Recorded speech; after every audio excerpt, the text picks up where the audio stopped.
Hilchas Gneivah Perek Shishi. Now this Perek is Behamshech. We learned in the beginning of Perek Hey that it's a ganef, that Osir Liknis min a ganef a chefet shegonav. So if you have a ganef that you know this was a chefet shegonav, you're not allowed to buy from him because you're mechazik the every avera and you're causing him to do averas in the future. Because lepel, if he doesn't have who to sell to, he's not going to be goinef. That's what we learned in the beginning of Perek Hey. Now so over there we were talking about, you know for sure that it's a ganav. There's a ganav that you know that he was goinef, and now you want to buy it from him because he's selling it for cheaper. Masha'egan over here we're learning about things that you don't know for sure it's ganav, but it's either becheskas ganav or v'roiv, people that sell such items would be ganav. So memela, so you also not allowed to buy. That's this din.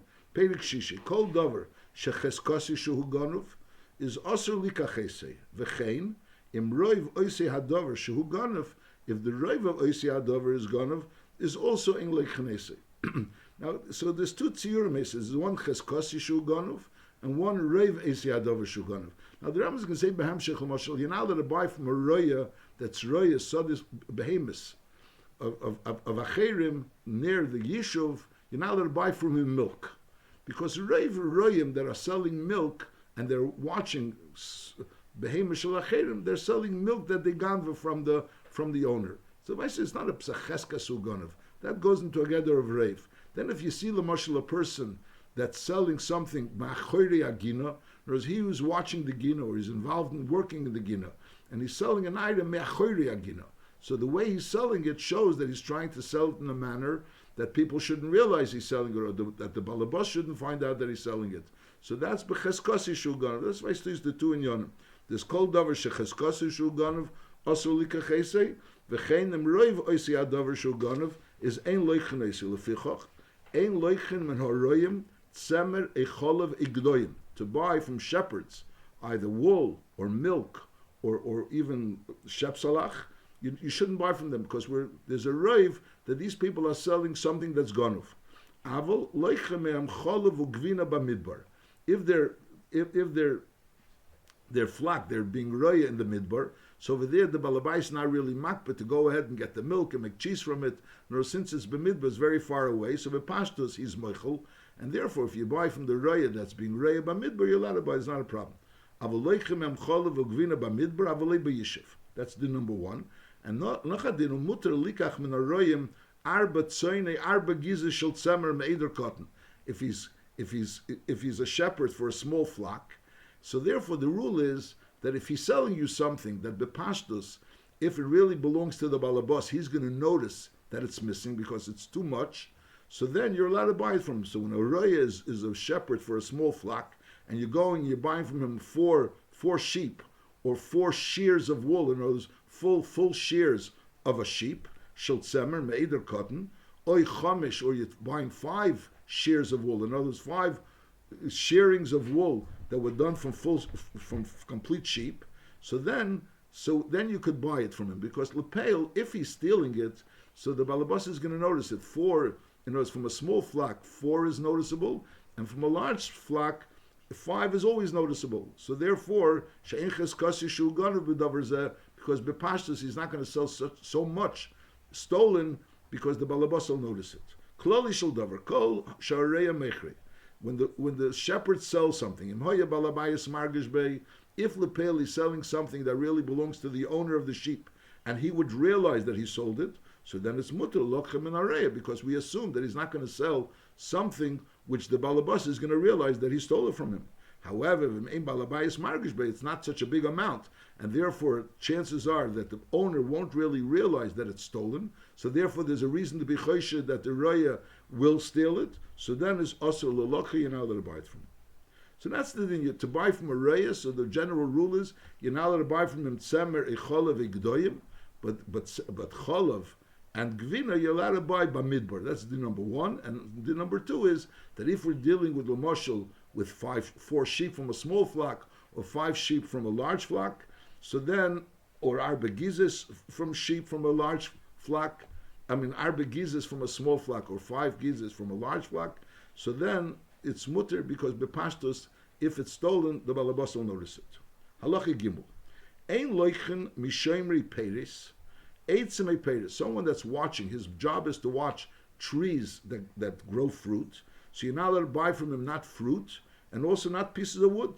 Ela bizman sheyoshvin umoichrin vasalim vapelis l'feim. If they're sitting and they're selling, in other words, it's very clear that they're selling, and they have the baskets in front of them, and also the weights in front of them. So in other words, it's very clear. They're not hiding the fact that they're selling it. They're like almost established themselves as a store. So then Shariah Dover Goliv Yesh Lekel. And Ve'in Ze Gneivah. So therefore we assume that he's certainly not being Gneivah. And V'loichin Mi Pesach Hagina. So even this is only when he's selling it Mi Pesach Hagina. From the door of the Gina, from the front door of the Gina, he has over there, he established himself a store. Avalei me'acheri agina. But if he's selling it from the back of the gina, so in other words, then even if he's selling it with a sal and with a pelis, but if he's selling it from the back of the gina, we're choishish that the reason why he's selling it from the back of the gina is because he doesn't want the balabas to know about it, because it's gonuf. And the kulan sha'amru hatmein also lekachas men. In other words, even those things that we just said before, that you assume that he's not stealing it because it's a lot, or because it's mi pesach hagina, or because he has the sal and the pelis lefanov. So there's all these things which are causing us to assume that it's not gonov, but that's only we're assuming it's not gonov, and we have no reason to assume it is gonov. Masha'inkin, if he sells you the item, he says, hide it, don't let everyone see that I'm selling it to you. So he's telling you hatmein, so then it's also lekachas mem, so you're not allowed to take it from him. Because then the pashtos, why is he telling you to hide it? He's telling you to hide it because he's stealing it. Umuter lekachas min ha'aretz. From a sharecropper, you're allowed to buy from him the produce. He has a share in the fruit and also in the wood that grows. So therefore, the fact that he's selling it, there's no reason to assume that he's selling the owner's items. He himself has a share in it. So Mela, the pashtus, he's selling his own items, his share in the profits, in the fruit and in the trees, and therefore he's allowed to sell it. Halacha dalet. Ein loichim min hanoshim umin ha'avodim umin haktanim ela dvarim shechiskosam shehin shalahem das bailam. If a woman or an eved or a cotton goes and wants to sell something, so if we're dealing with something that we could assume that the bailam aren't makbid, so then you're allowed to buy from them. Masha'inkin, if you're not really sure that the bailam aren't makbid, so could be she's doing it midas atzmei, or the eved is doing it al das atzmei, al deras the cotton. So then you're not allowed to buy from them because it's a chshad that maybe it's gezel. Kigoin noshim shemachru klei pishton begol. So in Gol, Vaistis, it was the Seder that they would make klei pishton, they would make linen clothes, and if women would sell klei pishton begol, that would be considered regular, and therefore we could assume that she's doing it with the permission of her husband.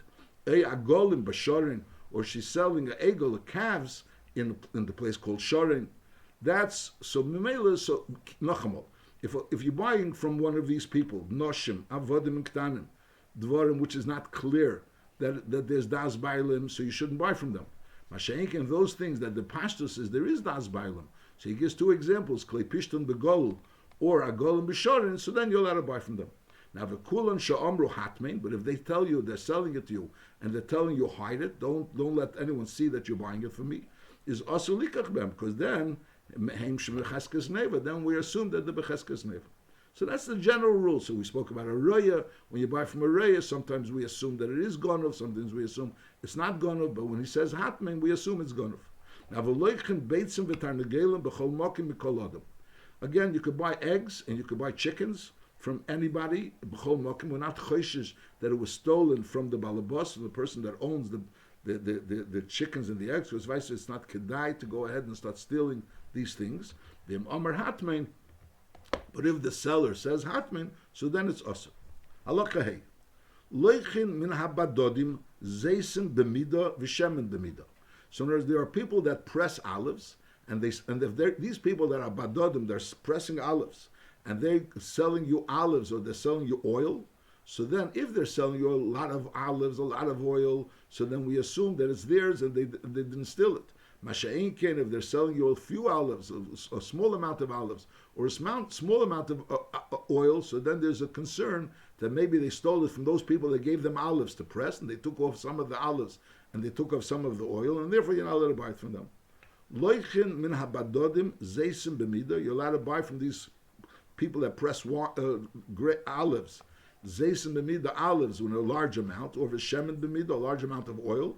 Avolei zaysim mu'atim, v'lei shemen mu'at. Because shechazkasi, when they're selling a small amount of olives, a small amount of oil, the pashtus says that it's Gneivah. V'chein kol ki yitzabah. Halacha vav, muchin shakevis meitzi. When the kevis, the person that's washing the wool, the raw wool that comes off the animal, so now the kevis goes ahead and washes this wool, and wool comes out of it when you wash it. So wool comes out of it, but not very much wool, a little bit of wool. So the din is arei l'shalei, because the owner of the wool, since it's minimal usually, so therefore he's not makpid on that wool that comes out when you wash it. However, v'shaseirik meitzi, when you comb the wool, and then when you comb the wool also, pieces of wool come out, so then it's Arisha Balabais, because the Balabais is makbid, because it's more wool. Those the Seirik gets out more wool than the Koivis. That's din number one. Now din number two, HaKoivis noitul shleisha chutim v'hein shaloi. Now vice two is that when they would make a cloth, and there would be a piece of cloth, and they would weave the cloth, in order to preserve the weave, so like a little bit further from the actual weave, in other words, on the chassis would continue further than where the Erev went with the weave, and they would have other pieces of threads that would be over there, and the purpose of those threads was in order to preserve the weave, that the weave shouldn't fall apart. Now, when you wash that piece of clothes, when you wash that cloth, so sometimes those threads would like move and they would fall apart, and therefore then the launderer, the person that was washing the clothes, he's able to take out those threads. Since they weren't really functioning what they were functioning for, so therefore he was allowed to take it and keep it for himself. But that's only if there was only like 3 threads that moved. So then that 3 threads you're not makbar on. But if it's more than 3 threads, so then you're not allowed to move it. That's this din. It's a Mishnah really. Hakoivis noitul shleisha chutim ve'en shalei. So again, he's taking the chutim. He's taking the chutim, which were like an extension to the chassis, extension to the weaving, and he's taking 3 chutim because after he washed it, they fell apart, and Memela he's allowed to take them out. However, yesim he came, but if it's more than 3, is shel balabais. Then it's shel balabais. Now this is talking about when these threads are the same color as the other threads. So there were the threads that were actually part of the cloth, and then there was the threads which vaistis were done a little bit away from the cloth, and they were there in order to preserve the cloth, but they were the same color. So therefore the balabais wasn't really makbid if those threads were there because they were the same color. However, if these extra threads that the weaver added was black threads that extended to a cloth that had white threads, says netel is hakil ve'im shalei, because the balabais is not makbid, because since they're black threads and therefore they're not really nice, so therefore the fact that he's going to take all the threads, the balabais is not makbid. Halacha zayin, hachayit sheshir menachut kedei mishichas machat, and that's din number 1. So the din is, if you have someone that's sewing clothes for you, so the seder was you would provide him with the thread. In order for him to sew the clothes. Now, if some of the thread is left over, the question is, does he have to return it to the person that hired him in order to sew, or could he keep the thread? So it depends. If the thread is mishichas amachat, that means the amount that you could put into a machat. Now, in order to be able to sew with a machat, so there has to be a thread that's at least, first of all, the size of the machat. Because or else how are you going to get you're going to put the thread through the eye of the needle, and then the thread has to be at least as long as the needle, plus another time the size of the needle. That's what it says in Gemara. Gemara says that in order for a thread to be able to be used to sew, it has to be twice the size of the needle. So that's sheshir menachut kedei mishichas amachat. He left over from the chut enough that he could go ahead and again put it back into the needle, and go ahead and use the needle and pull the needle through the cloth and sew, so then that thread has to be given back to the balabais. V'shir min ha-beged, or if he left over from the beged, knows they gave him cloth in order to make a beged, and he has a piece of cloth left over, and he left over a piece of cloth, a matlis, which is she sholish etzbois al sholish etzbois, a small piece of cloth which is 3 finger etzbois al sholish etzbois. So the din is chayev lachzirin lebaylim. However, pachas mikan shalei is nachamol. When you give thread to someone to sew, or you give cloth to someone to sew, so if left over from the thread or left over from the cloth, so the thread, it has to be kedei mishichas machat, which is again the size of twice the size of the needle, and benegay the cloth is sholish etzbois or sholish etzbois. Now nesoiris shahachorosh moitzi b'matzot. If you have, let's say, sawdust, that he's using a plane in order to smoothen a piece of wood, and there's sawdust coming off of it, and that comes off with a matzah. The matzah is like a plane which you use in order to smooth something down. So that's shaloi. That belongs to the carpenter. The carpenter is using a plane in order to smooth down a piece of wood. Now the question is, who does the sawdust own? Who owns the sawdust? So the answer is the carpenter. However, b'chashil, if he's using like an axe, he's using a larger keli, and that larger keli is knocking off pieces of the wood, and it's larger pieces of wood. It's not just sawdust. So then it's shel balabayis. So again, when you're taking a piece of wood and you're flattening it. So if you're using a matzah, so therefore the pieces that come off are very, very thin, like what we would call sawdust. So that belongs to the carpenter.